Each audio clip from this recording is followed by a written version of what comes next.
राम मंदिर की जगह के पहले क्या था? कुछ ऐसे प्रश्न जो हमारे मन में उठते हैं और उसके बारे में जानकारी। पहले इस स्थान पर बाबरी मस्जिद थी, जिसका निर्माण एक मौजूद गैर इस्लामी ढांचे को ध्वस्त करने के बाद किया गया था, जिसे बाद में ध्वस्त कर दिया गया था।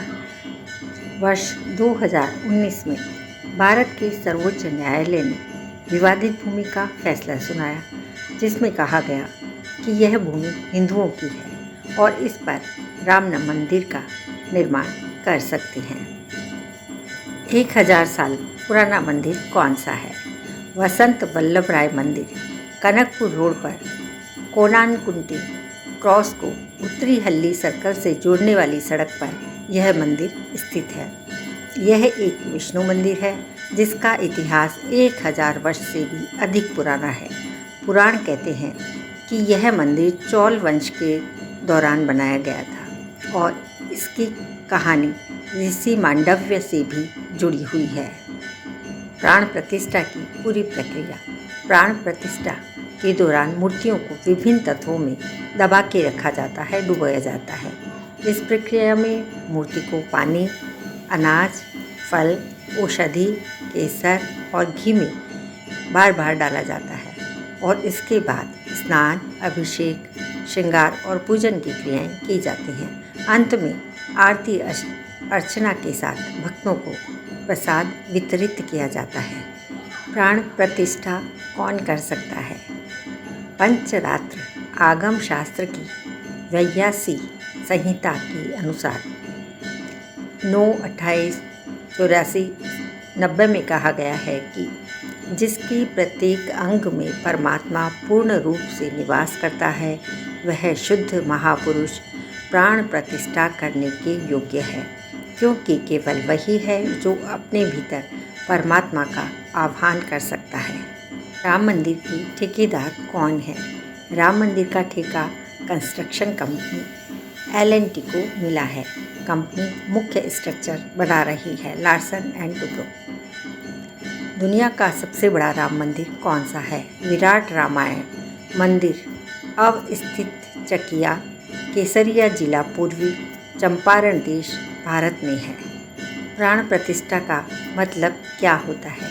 प्राण प्रतिष्ठा का मतलब कि मूर्तियों में प्राणों की स्थापना करना या जीवन शक्ति को स्थापित करना, किसी भी मूर्ति को देवता के रूप में बदलना। प्राण प्रतिष्ठा के दौरान मंत्रों का उच्चारण और विधि विधान से शास्त्रों के अनुसार पूजा करके मूर्ति में प्राण को स्थापित किया जाता है। इस प्रक्रिया को पूरा करने में कई चरण होते हैं और बहुत चरणों से गुजरना पड़ता है। उसके बाद में मूर्ति में प्राण आ जाते हैं और हम उनकी पूजा करते हैं। प्राण प्रतिष्ठा।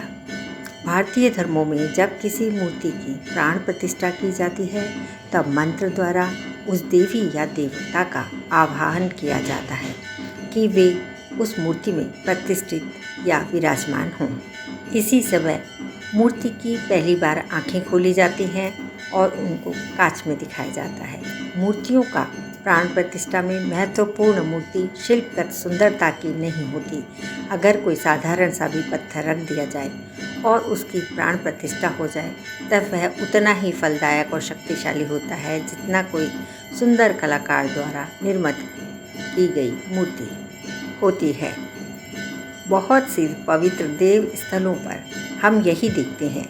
12 ज्योतिर्लिंग हजारों वर्ष पहले किसी महान सत्ता के द्वारा प्राण प्रतिष्ठा से जागृत किए गए थे।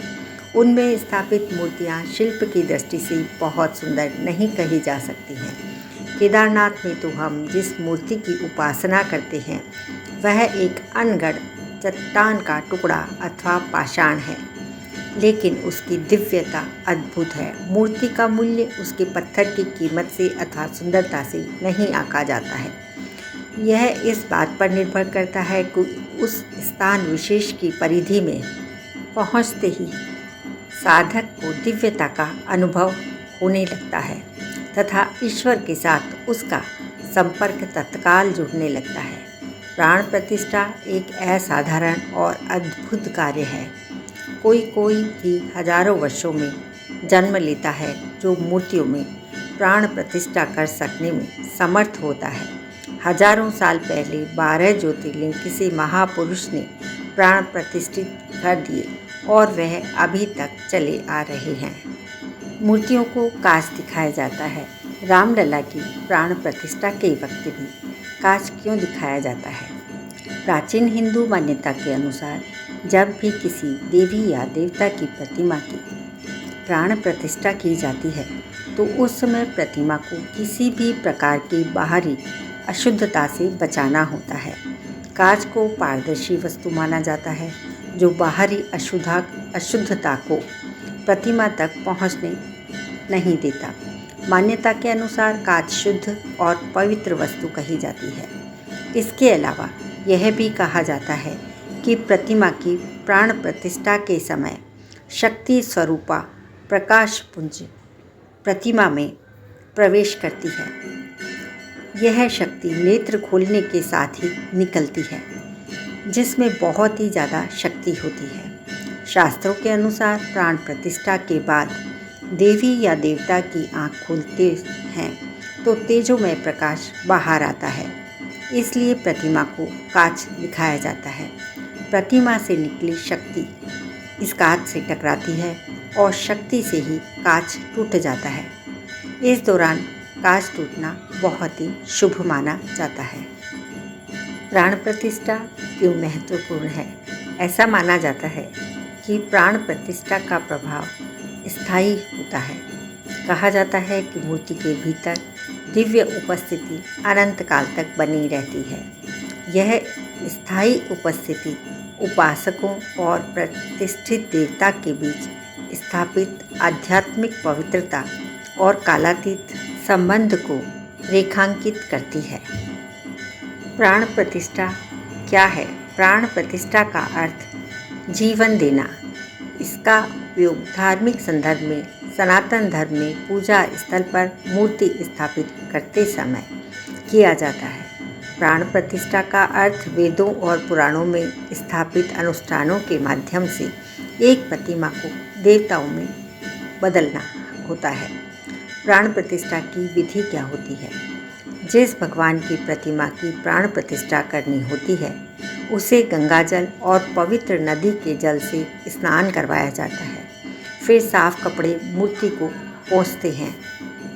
प्रतिमा को नवीन कपड़े वस्त्र धारण करवाते हैं। मूर्ति को आसन पर विराजमान किया जाता है। इसके बाद चंदन का लेप लगाया जाता है और चंदन के लेप के बाद विधिवत पूरा श्रृंगार होता है। आभूषण पहनाए जाते हैं। मंत्रोच्चार के बाद प्राण प्रतिष्ठा की जाती है। प्राण प्रतिष्ठा से पहले मूर्ति का नगर में विधिवत यात्रा करवाई जाती है। भगवान को भोग लगाया जाता है। प्राण प्रतिष्ठा का महत्व क्या होता है? प्राण प्रतिष्ठा के बिना मूर्ति की पूजा नहीं होती है। जिस भी देवी देवता की प्राण प्रतिष्ठा होती है वह अवतारिक रूप में हो जाता है। यह भगवान के साकार स्वरूप की आराधना का श्रेष्ठ तरीका है। किसी भी मंदिर में भगवान की मूर्ति स्थापित करने से पहले उसकी प्राण प्रतिष्ठा की जाती है। कहते हैं कि ऐसा करने से मंत्रोच्चार के साथ मूर्ति में प्राण आ जाते हैं और वह शक्तिशाली हो जाती है और पूजनीय हो जाती है।